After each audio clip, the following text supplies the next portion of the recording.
Dear TNPSC aspirants, this is Dr. M. Vijay Alexander from MAG TNPSC Academy. Let us discuss key current affairs for November 12, 2024. In a gunfight with the security forces in Jiribam district of Manipur, 11 terrorists were shot dead. In this clash, two CRPF personnel were injured. Following the attack, prohibitory orders have been enforced in the surrounding area under Section 136 of the Bharatiya Nyaya Sanhita Act. Rocket and Satellite Research Center. A brief overview. The Indian Space Research Organisation (ISRO) has signed a Memorandum of Understanding with IIT Madras to establish a center focused on satellite and rocket thermal studies. With ISRO's support, a specialized research center for liquid and thermal studies will be set up at IIT Madras. ISRO is providing financial assistance of rupees 1.84 crore for the establishment of this research center. The center will conduct studies on thermal management related to rockets and satellites. It will serve as a research hub to address thermal management challenges faced in ISRO's satellites and rockets. Sanjeev Khanna was sworn in as the 51st Chief Justice of India by President Draupadi Murmu. Under his leadership, a bench delivered a significant verdict on April 26, affirming the reliability and security of electronic voting machines and rejecting a plea to ban their use in elections. Notably, he also granted interim bail to Arvind Kejriwal, then Delhi Chief Minister and Aam Aadmi Party's national convener in the Delhi liquor scam case to allow him to campaign for the Lok Sabha elections. Justice Khanna is known for his firm commitment to ensuring swift and fair justice without unnecessary delays in trial proceedings. An overview of GST revenue and fraud. Renowned statesman Rajaji emphasized that taxation should be implemented in a way that does not burden the public, akin to bees collecting nectar without hurting the flower. The Goods and Services Tax, introduced as a unified tax system to replace multiple indirect taxes, has achieved significant revenue milestones. Key highlights of GST revenue. In October, GST revenue reached Rs 1.87 lakh crore, the second highest monthly collection since its introduction in July 2017. The highest collection of Rs 2.10 lakh crore was recorded in April 2024. Increased domestic sales and heightened tax compliance awareness among citizens are attributed as reasons for the rise in GST revenue. Maharashtra Rs 31,030 crore,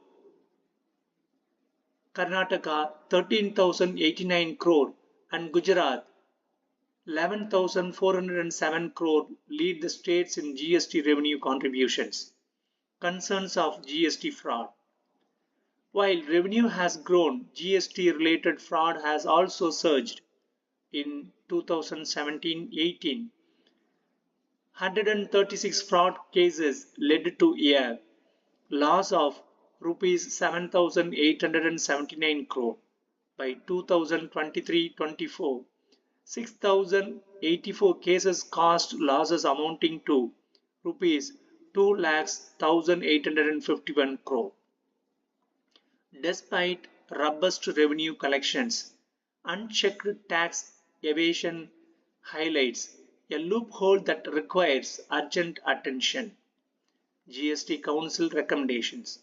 The GST Council has suggested restructuring tax slabs, adding luxury goods under the 28% GST slab merging the 12% and 18% slabs into a single 15% slab. Challenges and criticisms. While the government benefits from substantial GST revenue, the inability to effectively curb tax fraud disproportionately affects ordinary citizens. The Reserve Bank's October report noted signs of economic slowdown despite strong GST revenue growth raising concerns. What is Pisanapattam? Pisanapattam refers to a specific paddy season that indicates the period for sowing, planting, and harvesting paddy crops. It is a traditional agricultural term used in Tamil Nadu. Key characteristics of Pisanapattam. Time frame begins in the Tamil months of Puratasi and Aipasi, that is approximately September to November, ends in Margazhi and Thai, approximately December to January. Crop duration typically lasts around 135 days, making it suitable for medium and long duration paddy varieties. Harvest period. Regardless of the paddy variety, harvesting begins in Thai and concludes by Masi, mid-January to mid-March. Post-harvest practices. After the paddy harvest, crops such as black gram, urad dal, green gram, horse gram, and sesame are commonly cultivated. The Masi Pattam is considered ideal for cultivating crops like black gram and sesame. The Supreme Court has criticized the Delhi police for failing to fully enforce the ban on bursting crackers in the city. It is noteworthy that Article 21 of the Constitution grants all citizens the right to live in a pollution free environment. Tamil Nadu Health Secretary Supriya Sahu has stated that intensive care and public health laboratory infrastructure are being established in 7 government hospitals across the state at an estimated cost of Rs 77.5 crore. Tamil Nadu's Minister for Commercial Taxes P. Murthy has announced that the state's commercial tax revenue has increased by Rs 9,229 crore in the current fiscal year. Current status of MP and MLA constituency development funds in Tamil Nadu. Projects completed over the past 4 financial years. 32,400 projects have been completed under the MP and MLA constituency development funds as per the Tamil Nadu government. Uttamar Gandhi Award Scheme introduced to recognize and reward well-performing village panchayats, reintroduced in 2021, offering Rs 10 lakh incentives to one village panchayat per district. A total of 37 village panchayats receive the award annually. Helpline for guidance. A dedicated helpline with the number 155340 has been established to assist elected representatives and the public. The helpline operates on a full-time basis. Mahatma Gandhi National Rural Employment Guarantee Scheme provides employment opportunities in rural areas. Over the last 3 years, Rs 34,609 crore has been spent, benefiting 10 lakhs 11,334 families through this scheme. Periyar Memorial Samathopuram Scheme, aimed at fostering unity and brotherhood among all communities. Since its inception, 238 Samathopurams have been built and made available for the public use. Development Fund Allocation. Funds continue to be allocated to MPs and MLAs for constituencies development initiatives to enhance local infrastructure and public services. Voter demographics by age group in Tamil Nadu. According to the draft voter list provided by the Tamil Nadu Election Department, The total number of voters in the state is 6 crore 27 lakh 30,588. Here is the breakdown of voters by age group. 18 to 19 years, 6 lakhs 51,487 voters. 20 to 29 years, 1 crore 6 lakhs 8,886 voters. 30 to 39 years, 1 crore 29 lakhs 28,362 voters. 40 to 49 years, 1 crore 36 lakhs 44,160 voters. 50 to 59 years, 1 crore 12 lakhs 54,851 voters. 60 to 69 years, 75 lakhs 68,521 voters. 70 to 79 years, 42 lakhs 79,861 voters.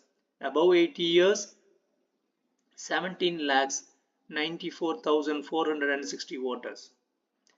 The Madurai bench of the Madras High Court has stated that no compromise will be accepted in the removal of water body encroachments.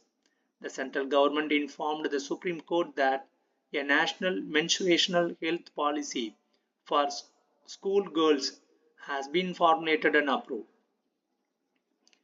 It also stated that 99.7% of schools in Tamil Nadu and 99.6% of schools in Kerala have separate toilet facilities for girl students. Furthermore, the work on formulating a national policy for distributing items like sanitary napkins to adolescent school girls is in its final stages. The Supreme Court issued a notice to the central government directing it to respond to a petition seeking the formulation of a robust policy and procedure to verify the age of individuals purchasing alcohol at liquor outlets. Defense officials stated that the Indian and Sri Lankan Coast Guards have decided to enhance cooperation to combat transnational maritime crimes. Notably, the 7th annual high-level meeting between the Indian and Sri Lankan Coast Guards was held in Colombo. 5 member countries of the World Trade Organization have accused India of disrupting global trade by providing excessive subsidies for wheat and rice production. According to WTO regulations, developing countries like India are limited to providing subsidies up to 10% of the value of food production calculated based on prices from 1986 to 1988. However, India's recent domestic agricultural support programs, including subsidies for rice and wheat farmers, have reportedly exceeded $60.5 million. Member countries including Argentina, Australia, Canada, Ukraine and the United States claim this violates WTO rules and distorts global trade. In response, India defended these subsidies, emphasizing that they are essential to feed the poor and achieve the substantial development goal of ensuring adequate food for all by 2030. The Bombay High Court has granted bail to Jet Airways founder Naresh Goyal, who was jailed in connection with a financial fraud case on medical grounds. Tamil Nadu's Aravind Chidambaram clinched the championship title in the Chennai Grand Masters Chess Tournament, while Pranav emerged as the champion in the Challengers category.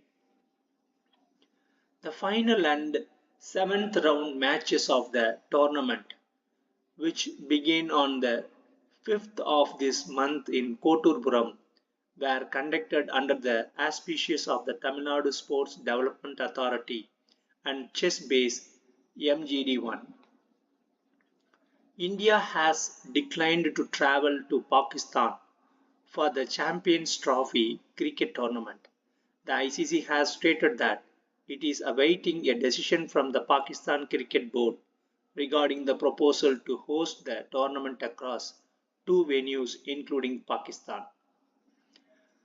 The ninth Joint Special Forces exercise between India and Indonesia, named Garuda Shakti, commenced in Gijentong and Mahabasco, Indonesia.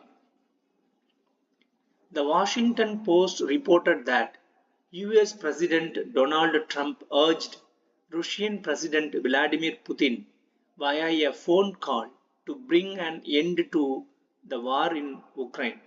However, Russia has denied this claim.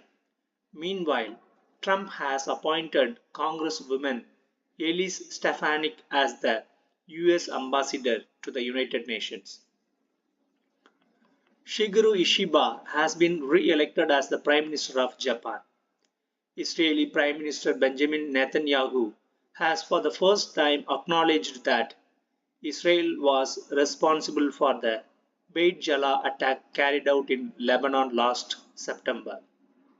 Kamal Hassan, the leader of the Makkal Needi Mayyam party, has announced that he will renounce titles and honors such as world leader and other accolades. The Emerald Dam is located in the Nilgiri district.